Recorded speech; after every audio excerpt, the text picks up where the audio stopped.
All right, welcome everybody to another episode of Connecting the Pack. This is your host, Abdullah Najjar, and in today's episode, I'm going to be talking to Ishan Chisin. I guess that's the way to pronounce it. So Ishan is a student from Mexico. He is currently doing an exchange year at NC State University, and today we'll be talking about his exchange journey and a little bit about his background and his travel experience. So without further ado, Ishan, welcome to the studio. Hey man, thanks for having me here. Absolutely.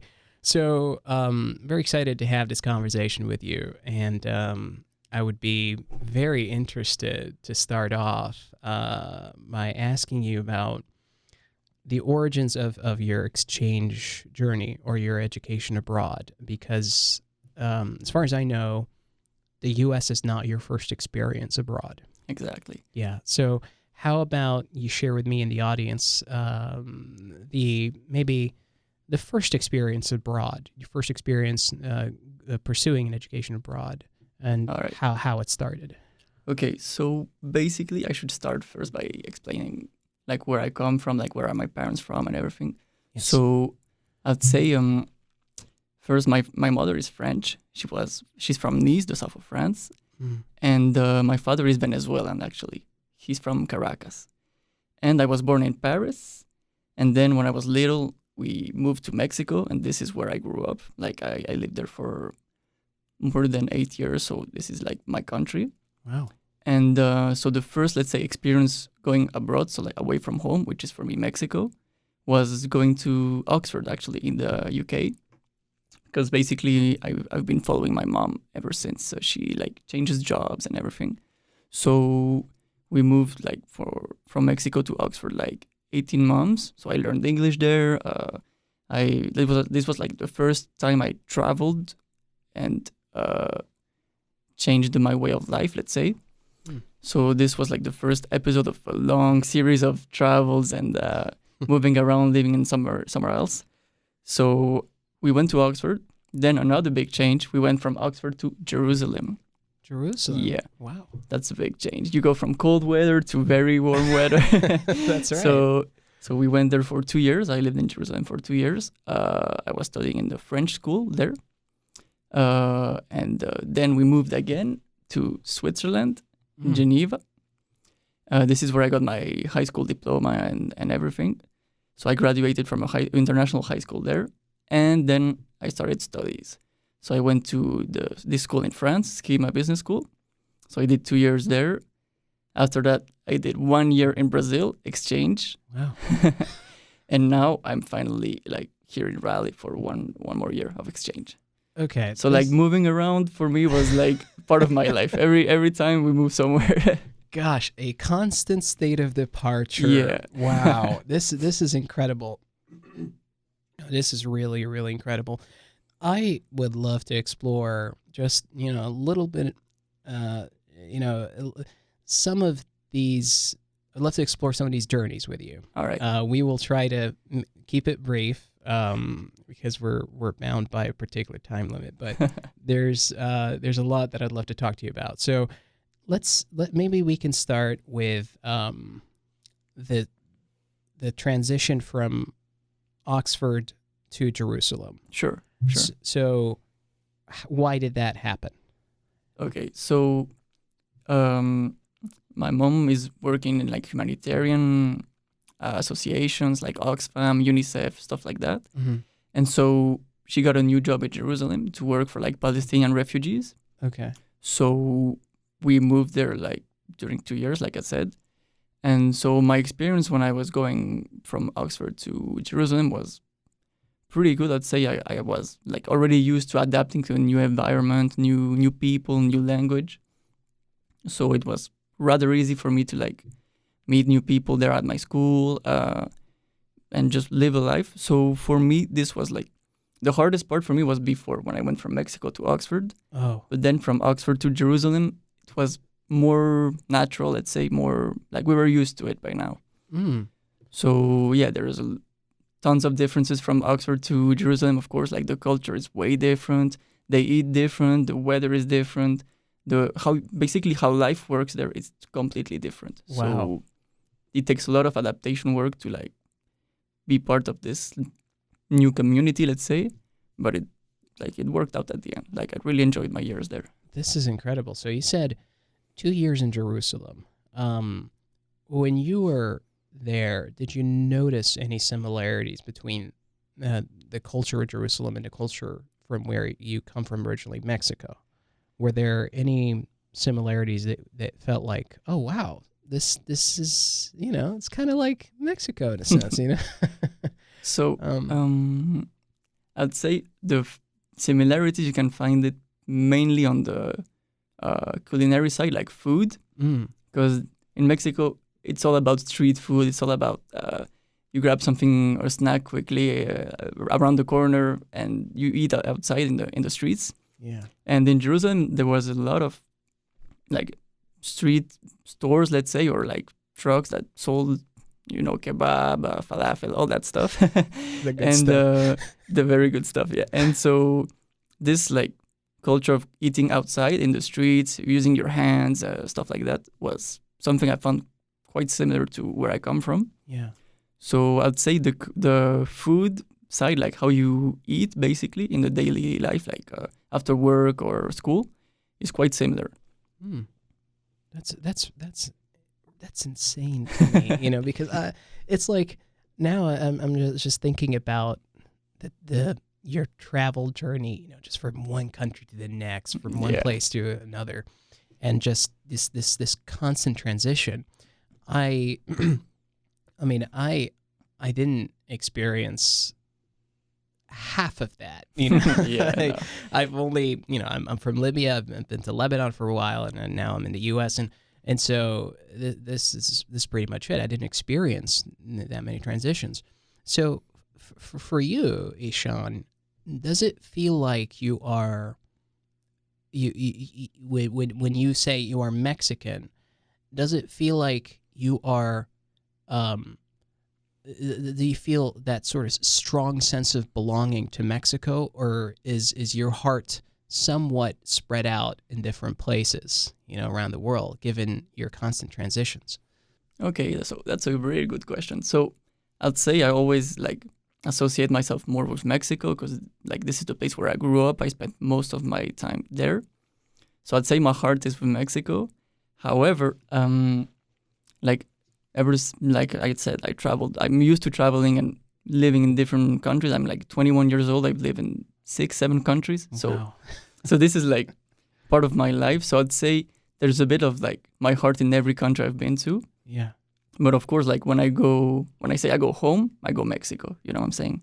Like I don't think Jerusalem is my home. I don't think like Oxford is my home. But I do like associate with them in other ways. Like I love the culture in Jerusalem. I love the food there, like things like this that I like, but it's not like my home. It's just part of my memories, part of my life, basically. Yeah. And does it not? I don't think not so many Mexicans, and I think not so many people, regardless if they're Mexican or not, experience this sort of life. This constant transition. That's true. Yeah. Yeah. So was it? Do you think it's been easier for you to make friends because of these transitions, or was it hard because again you're constantly transitioning? Yeah, that's true. So I'd say for the first time we transitioned, like you said, to Oxford, UK. So when you go from Mexico, which is like a warm country, Latin Americans they smile a lot, it's beautiful weather. You go to UK, which is basically rain. People have dark humor. You don't eat as well as Mexico. For me, this was like the first cultural shock was there. Like, I'd say for me, it was harder to adapt at first in the UK culture because I had the language barrier at first. I didn't speak English very well, so I had to learn it. And so then at first I was like hanging out with the French or with the Mexicans, because I know the language. And then I started learning English and it was much easier. But at first it was quite hard because when you don't speak the language, you get like a bit excluded. Like people talk in English between each other, and you're like, okay, so I don't understand. I'm like, okay, hi, I'm there. Yeah, you just be standing there Yeah. awkwardly. So yeah, the first semester, let's say, in Oxford was a bit hard for me and my brother. So like we struggled a bit to make friends at first. Like we were welcomed warmly, but then it was like, yeah, he doesn't speak English, and so it's a bit like he might not be hanging out with us too much, you know? Mm. So you said that when you transitioned from the UK to Jerusalem, you went to a French school. Yeah. Wow. So after you started learning English, now you're like, okay, we're going back to French. Yeah. So what was that like? I forgot to mention, like, French is also like one of my native languages because my mom is French, like I told you. That's like right. I come from a hybrid background, let's say. So for me, it was rather easy to go back to French. But I did like many school systems. I did the European system, international system, Mexican system, French school system. So for me, it was fine to go back to the French school system when I went to Jerusalem. And even then, like, I didn't speak Arabic or Hebrew, so the language you use outside of school or your house is English. So I'll still practice and use English every day. Oh, even in Jerusalem, you were still, wow. And you didn't feel the need to learn, say, either Arabic or Hebrew at that time. We actually, with my family, we decided we made like a deal. So my father will learn Hebrew, and me, my brother, and my mom will learn Arabic. And so in my school, so there was French students and also Palestinian or Jordan students. So we heard a lot of Arabic around school, but then outside it's always, Jerusalem is a bit. It's funny because in Jerusalem most of them speak both Hebrew and Arabic, so like they're used to switching between the two languages. Yeah. So since both languages are very hard to learn, we decided to like split the burden of learning the language, let's say. I like that. So yeah, I learned a bit of Arabic, but I don't speak it like fluently. Like I know a few words. I know how to order at a restaurant and food, basically. Right. So yeah, that's incredible. No, seriously, it's just it's fascinating that you are, again, like this constant transition, trying to adapt to new environments, new people every now and again. Every few years, you find yourself in an entirely different environment, and you're just constantly learning. Yeah, it new never things. changes. Yeah. Like it's always nonstop. You go somewhere, you have to do the same thing, meet new people, speak, adapt, and then you have to move again, and you do the same again. It's like it's become part of the routine, let's say. So yeah. Wow. So after your journey in Jerusalem, did you transition to the schema program in Paris in France? So after Jerusalem, I went to finish high school in Geneva, Switzerland. Oh yeah. So now I went from a French school to an international school, so back to English speaking. Mm-hmm. And there, I met people from everywhere, like Latinos, French, Arabics, Chinese, everything. So yeah, back to English, let's say. And then when I graduated from high school, then I went to Schema for my studies. Wow. So okay. Yeah, it's a lot of it's all over the place. I know. Wow, that is very easy to keep track of. Yeah, that's why when people ask me where are you from, I'm like, you want the short version or the long version? Because it's very hard. Wow. No, I signed up for the long version, so I'm glad I got to be on the receiving end of Okay, so you're back in say the Europe, and now you're in Geneva, and it's again an international environment. Did you, in the back of your mind, when now say you transition to Geneva, did you think about another transition? Was that always in the back of your mind that, oh, I know this is not going to be forever. I know that there's at some point we will transition. So, I shouldn't invest so much in it. Did you ever have these thoughts in mind, or? Oh, that's a really good question. So when I arrived in Geneva, I was like, yeah, so this is a new episode, new chapter in my life, let's say. So yeah, I did like adaptation, meet new people, get to know the place, like all the basic stuff, let's say. Yeah. But then I was like, yeah, I'm sure after high school I'm gonna be moving somewhere else. So the question was, should I invest more like in my time and effort and like making more friends and stuff here, or should I just like wait and see for the next transition? And honestly, I think it's always worth like investing your time, either if you're staying for 1 year or 8 years in the same place, because you never know when you're gonna meet like these people somewhere else around the world. Like I've been in a lot of countries, and sometimes I just come across one guy that I met back in like Jerusalem or back in France, you know. So I think it's always worth like investing your time to discover where you are, the people around you, and keep them like close, and maybe some of them you'll end up in the same place with them. So I think it's always worth to invest time. Yeah. Yeah, no, I agree. I mean, I knew that for me personally when I was in Lebanon, I knew that this was just going to be for a couple of years. You know, I spent close to 4 years there, but I knew it wasn't going to be forever. So, but I still invested a lot into that experience. And you're right. No, I think it's good to make it memorable and to give it your all. For sure, yeah. Yeah. So you then the France episode, schema program. Moving on. Yeah. You start college as a business student, Yeah. right? Schema Business School. Right. Why did you apply to that program out of, I'm sure you had a plethora of other options, right? But how did that start, this interest in the schema program?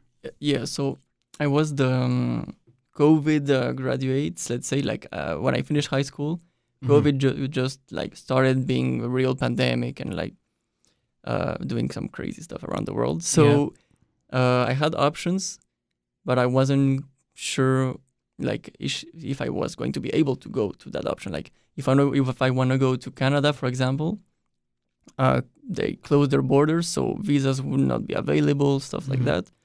So at that time, I applied to like UK universities, Canadian universities, and French universities. Yeah. And when like the situation got worse for COVID, so I thought maybe it's wiser and safer to stay like in Europe, closer to like where my mom's family is. So I went to France. Yeah. And they had like not online classes. It was like all on campus. Like I could have like a normal student life, let's say. But then in the end, COVID struck back in. So we had like a curfew at 6 and other crazy stuff. But I mean, I still had like some student life, let's say. So France was like let's say the backup, because at first I wanted to go to Canada to study. Yeah. And then they were like, no visas, borders are closed. Ugh. You're going to study online from your home country. That means you're going to have like time differences. So I was like, no, I'm not signing up for that. Yeah. So I went to France. That was like the default backup option, let's say. No, I think at that point, I think it's a sound decision. Yeah. Yeah. And now you're back to a place where you can speak one of your native languages, right? Did it feel different, this environment? I mean, obviously it is a different environment, but did the people feel different? Was the culture somewhat significantly different? How was that transition like for you? So this transition wasn't really a transition, I'd say, because well, since my mom is French, I've been to France a lot of times. I'm used to the French culture. So I'd say the transition was much easier and like more natural, because you just go back to a place where you know how it works, you know the people, you have like already your how do we say this? You know where to go if you need help. You have all your basics done. So for me, it was just like, coming back to mama's place and like chill out. So no, it was much easier for me to go back to France than, let's say, Jerusalem, for example, at first. Oh yeah. Oh yeah. No, I bet. And how how many years did you spend in France when you So started the SCABA program? so I spent 2 years in the south of France, near Nice. This is where my mom comes from, actually. Mm-hmm. So I had the family there. It was very, very comfy. And so I spent 2 years there, studying all the basics of business school, management, marketing, etc. And then, like in the schema program, we always have at least 1 year or two of international mobility, like exchange programs. Yeah. It's mandatory for all students to go abroad. So I decided to go to Brazil. Mm. And now that was a new transition, which was like much more interesting than going back to France, you see. Yeah, so Brazil. Yeah, let's talk about that. Let's go to Brazil now. Brazil bound. All aboard. So it's Brazil. It's Latin America. It's Yeah. I don't want to say maybe it's like it's a similar culture. But I would think it is, right? I mean, it's probably there are more similarities than there are differences when it comes to Mexico and Brazil. Yeah. So yeah, that transition. Tell me more about that. So, so it's true that after Mexico, I've been mostly in like Middle East and Europe. So I was like away of Latin America, let's say.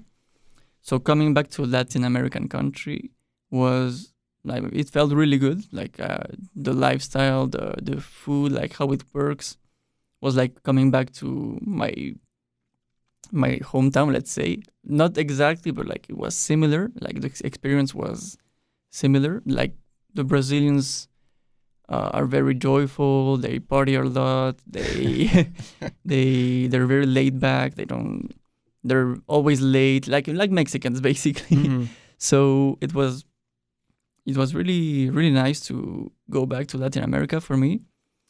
And that said, it's still another transition. Like it's not the same country, it's not the same language. They speak Portuguese there, so That's right. I had to learn Portuguese. Oh wow. You did, yeah. But again, Spanish helps a lot with Portuguese, but still, like I had to adapt at some point. And honestly, this was like since you're in university, you're more free than when you're with your parents. Mm. So like transitioning to a country on your own without family, you're old enough to like do your stuff and be free.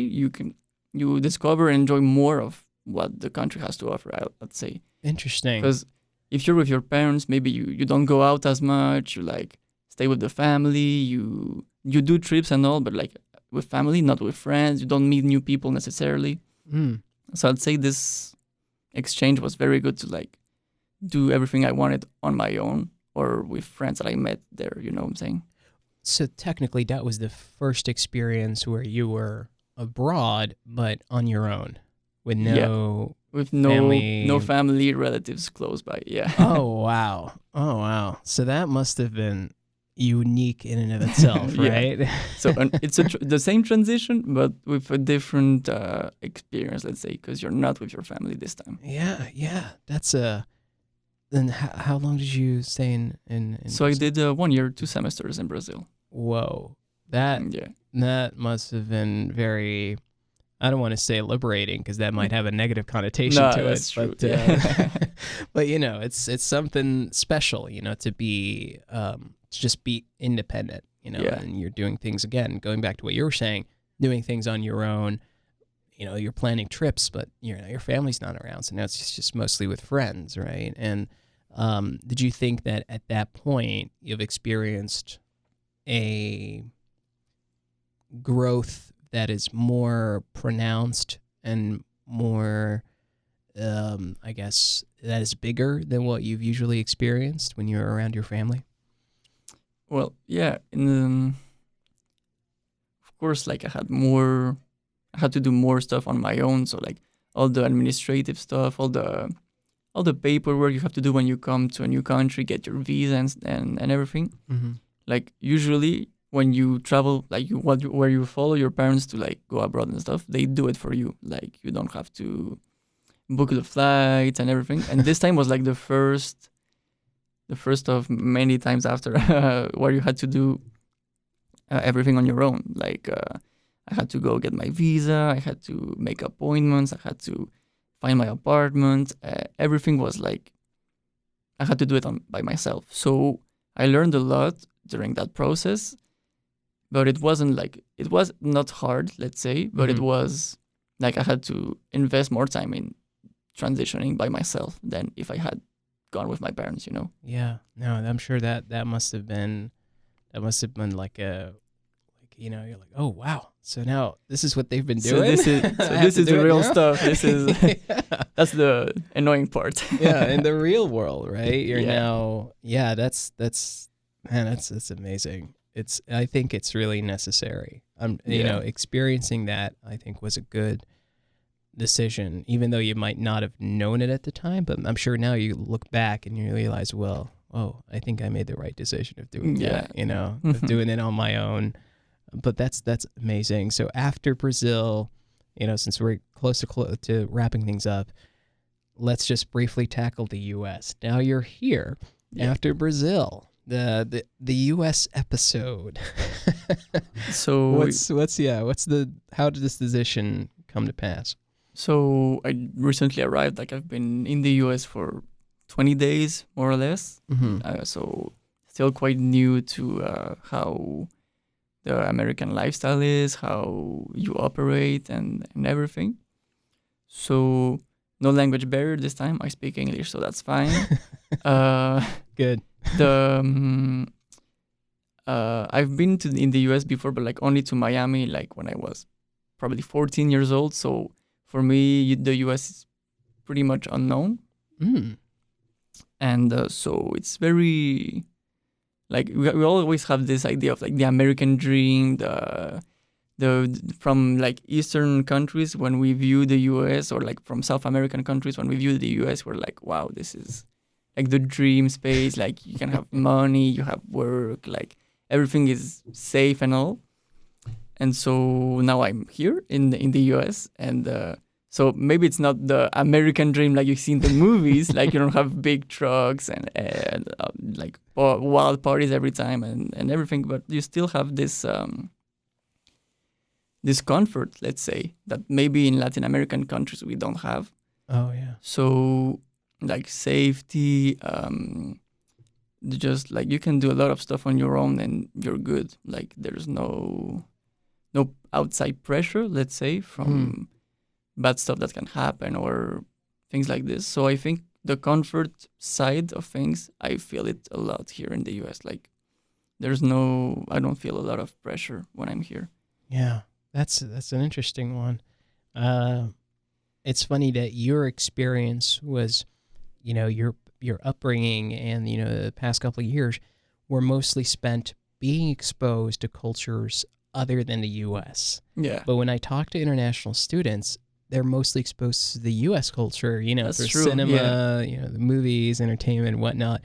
But your experience is just quite significant, and I find it incredible. You know, I've used that adjective a lot today, but it's true. You know, it's incredible. I appreciate you sharing this with me, Ishan.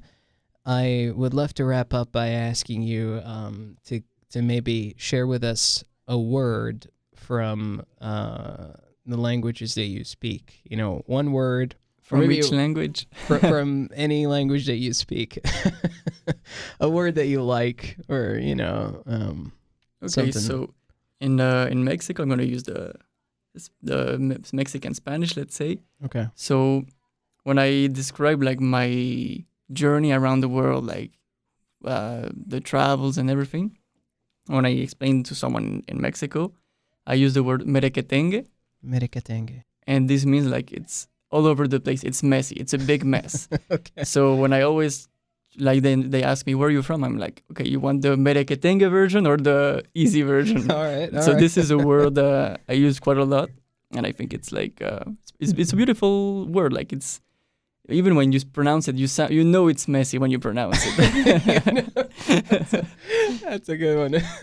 It sounds a little bit Italian, right? Like with the tone and the way the letters are interesting. Merequetengue. Thank you for teaching me a new word. Yeah. My pleasure. Yeah, and thank you for joining me and having this conversation. I really enjoyed it. Thanks to you for having me. Thank you.